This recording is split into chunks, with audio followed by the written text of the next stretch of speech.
What's up, guys? I want to welcome you all to the update week 2 of Project Big Ben.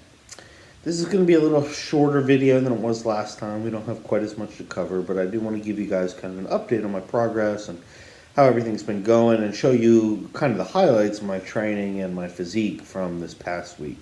So, I'm not going to lie, it was challenging.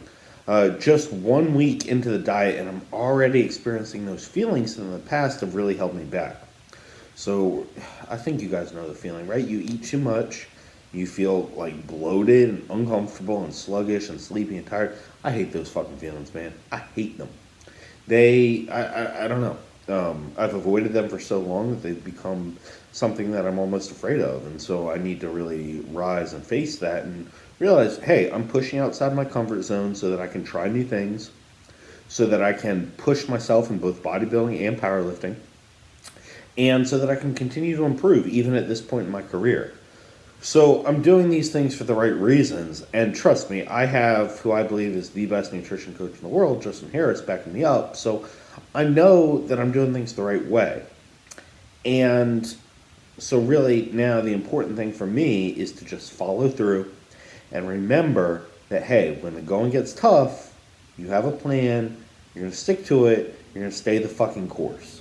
So I'm not going to dwell on that stuff too long. I do want to focus on kind of the benefits and kind of some of the diet updates that I've been experiencing as we've gone throughout the course of the week.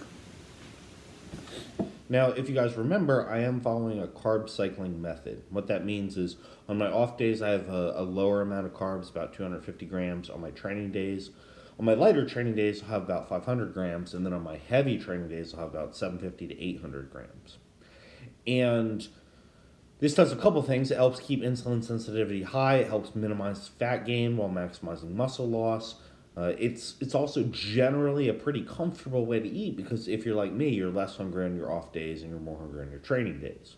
The thing is, with fucking 800 grams of carbs, the pumps are insane. And on lower body training for powerlifting, that's not always good.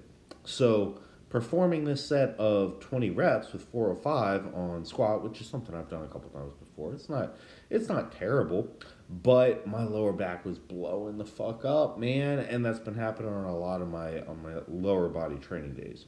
So Justin has adjusted for that. We only have one high day a week. We keep that on my upper body day. And then on my lower body days, we stick to kind of the moderate amount of carbs, and then we've adjusted the low days, the off days. We've added some calories to that so that my total caloric intake is still higher. And that's finding the balance between training and nutrition that I think is so important. Because if you don't do that, then you're selling yourself short in one way or the other. Either you're getting suboptimal training or you're getting suboptimal nutrition. But by planning them together, you can really maximize your results, and it's fairly easy. It doesn't take all that much, but for me, it's really hard because again, you start to feel uncomfortable. You don't want to eat, and that's why for me, it's so important to rely on a coach to help guide you through those types of things.